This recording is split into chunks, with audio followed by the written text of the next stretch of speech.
अतीक अहमद की कहानी ये अपने आप में भारतीय सत्ता की एक बहुत ही अजीब पहेली है। मतलब एक ही आदमी और उसकी दो ऐसी पहचानें जो एक दूसरे से बिल्कुल ही अलग थी। तो चलिए इसी पहेली को थोड़ा और कुरेदते हैं। देखिए, एक तरफ तो वो अतीक था जिस पर गली मोहल्ले की लड़ाइयों में देसी बम फेंकने के इल्जाम थे, और फिर दूसरी तरफ वही आदमी संसद में बैठा था और भारत की न्यूक्लियर डील जैसे बड़े फैसलों पर वोट दे रहा था। अब सवाल तो यही उठता है ना, कि आखिर एक ही इंसान सड़क का गुंडा भी हो और देश का कानून बनाने वाला भी, ये दोनों किरदार एक साथ कैसे निभा सकता है? तो इस पूरी कहानी को समझने के लिए हम इसे 6 हिस्सों में देखेंगे। मतलब उसके शुरू होने से लेकर उसके राज करने तक और फिर उसके खत्म होने की पूरी दास्तान। तो देखिए, अतीक अहमद की कहानी ना सिर्फ एक आदमी की कहानी नहीं है। असल में इसके जरिए हम भारतीय राजनीति के एक बहुत बड़े और कह सकते हैं गहरे सच को समझेंगे, और वो सच है बाहुबली का उदय। तो सवाल यही है कि एक मामूली तांगा चलाने वाले का बेटा जो 10वीं क्लास भी पास नहीं कर सका, वो 11,000 करोड़ का साम्राज्य कैसे खड़ा कर लेता है? और तो और लगातार 15 साल तक चुनाव भी जीतता रहता है। कैसे? चलिए इस कहानी को एकदम शुरू से देखते हैं।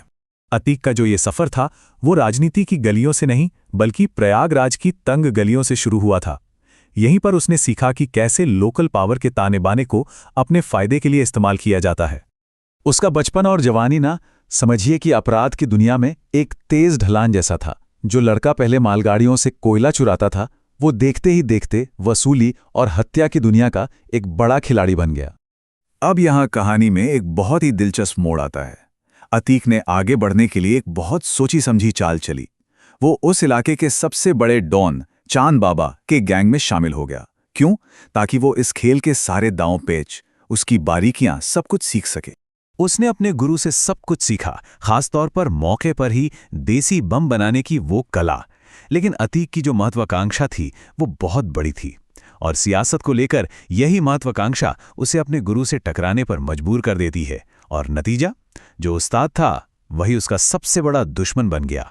तो यहाँ सबसे अहम बात यह है कि अतीक ने चांद बाबा को सिर्फ चुनाव में नहीं हराया, उसने उसे अपने रास्ते से हमेशा हमेशा के लिए हटा दिया और उसके पूरे क्रिमिनल एम्पायर पर कब्जा कर लिया।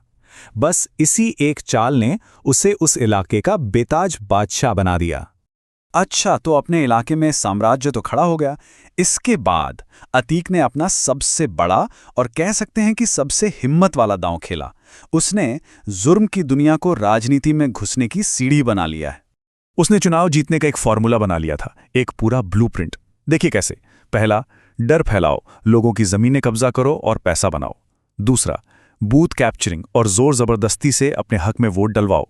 तीसरा, और ये बहुत चालाकी भरा था, अपनी खुद की अदालतें चलाओ, लोगों के छोटे मोटे झगड़े निपटाओ और एक रॉबिन हुड वाली इमेज बना लो। और चौथा, जब वोट और फंड दोनों हाथ में हो तो बड़ी बड़ी राजनीतिक पार्टियों के लिए इतने जरूरी बन जाओ कि वो तुम्हें संरक्षण दें। और यकीन मानिए, ये स्ट्रेटजी इतनी ज्यादा कामयाब हुई कि अतीक ने 1989 से लेकर 2004 तक एक नहीं दो नहीं लगातार 5 बार एमएलए का चुनाव जीता। मतलब पूरे 15 साल तक कोई उसे हिला नहीं पाया। और फिर आया उसकी कामयाबी का सबसे ऊंचा मुकाम। साल 2004 में वो फूलपुर से सांसद यानी एमपी चुना गया, और ये कोई मामूली सीट नहीं थी। ये वही सीट है जहां से कभी देश के पहले प्रधानमंत्री जवाहरलाल नेहरू चुनाव लड़ते थे। जरा सोचिए इस बात को, जिस आदमी पर दर्जनों क्रिमिनल केस चल रहे थे वो अब उस सीट का नुमाइंदा था। अब सवाल ये उठता है कि इतने सारे क्रिमिनल केसेस होने के बाद भी वो सत्ता में टिका कैसे रहा? तो इसका जवाब छिपा है हमारे जुडिशियल सिस्टम के बहुत ही शातिर तरीके से इस्तेमाल करने में। और यहीं पर हमें बाहुबली शब्द का असली मतलब समझना होगा। देखिए, बाहुबली का मतलब सिर्फ एक क्रिमिनल नहीं होता। बाहुबली वो होता है जिसके पास इतना बल हो, इतनी ताकत हो कि उसके खिलाफ जुर्म अदालत में साबित ही ना हो पाए। अगर अतीक की बात करें तो उसकी पूरी जिंदगी में उसके ऊपर 100 से भी ज्यादा क्रिमिनल केस दर्ज हुए, छोटे मोटे नहीं, किडनैपिंग से लेकर मर्डर तक। लेकिन कमाल देखिए, 100 से ज्यादा केस, 40 साल का क्रिमिनल रिकॉर्ड, और सजा मिली सिर्फ एक बार, वो भी उसकी मौत के बस कुछ ही हफ्ते पहले। सवाल वही है, ये मुमकिन कैसे हुआ? तो इसका जवाब था सिस्टम को अंदर से ही तोड़ देना। कैसे? गवाह या तो गवाही से मुकर जाते थे या फिर गायब भी हो जाते थे। रिपोर्ट्स तो ये भी बताती हैं कि कम से कम 10 जजों ने उसका केस सुनने से ही हाथ खड़े कर दिए।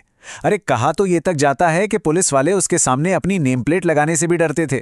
और हद तो ये थी कि वो जेल के अंदर बैठकर भी अपना पूरा ऑपरेशन चलाता रहा। यहीं से उसने 40 करोड़ का एक बिजनेस टेकओवर भी प्लान कर लिया। लेकिन फिर आया साल 2023 और जिस सिस्टम को उसने दशकों तक अपनी उंगलियों पर नचाया था, वही सिस्टम अचानक पूरी ताकत से उसी के खिलाफ हो गया। और फिर उसका अंत भी उतनी ही तेजी से हुआ जितनी तेजी से वो ऊपर चढ़ा था। ये सब शुरू हुआ 24 फरवरी को, जब अतीक के खिलाफ एक बहुत अहम गवाह उमेश पाल की दिन दहाड़े बम और गोलियों से हत्या कर दी गई। इसके बाद तो जैसे घटनाओं की झड़ी ही लग गई। कुछ ही दिन बीते और 2 हमलावर पुलिस एनकाउंटर में मारे गए। फिर 28 मार्च को अतीक को उसकी जिंदगी की पहली सजा मिली, उम्र कैद। 13 अप्रैल को उसका बेटा असद भी एक एनकाउंटर में मारा गया। और फिर 15 अप्रैल को पुलिस की हिरासत में मीडिया के कैमरों के सामने अतीक और उसके भाई की लाइव टीवी पर गोली मारकर हत्या कर दी गई। सिर्फ 50 दिन के अंदर पूरा का पूरा साम्राज्य खत्म। अतीक अहमद तो चला गया, लेकिन उसकी कहानी अपने पीछे एक बहुत ही डरावना सच छोड़ गई है। यह सच है जुर्म और सियासत के उस नापाक गठबंधन का, उस खतरनाक रिश्ते का, जो एक दूसरे के सहारे ही जिंदा रहते हैं और फलते फूलते हैं। उसकी जिंदगी की तरह ही उसकी मौत भी अपने पीछे कई अनसुलझे सवाल छोड़ गई है। जैसे कि उसके हत्यारों के पास वो 7-7 लाख रुपए की टर्किश पिस्टलें कहाँ से आईं, या फिर उन्हें उसके आने जाने की इतनी पक्की और सटीक जानकारी किसने दी। ये सवाल किसी बहुत बड़े और गहरे पावर नेटवर्क की तरफ साफ साफ इशारा करते हैं। और आखिर में ये हमें सबसे बड़े और सबसे ज़रूरी सवाल पर लाकर खड़ा कर देता है। चलिए, एक बाहुबली तो खत्म हो गया, लेकिन क्या वो सिस्टम भी खत्म हुआ जो ऐसे बाहुबलियों को पैदा करता है, उन्हें पालता है, पोसता है और बड़ा करता है?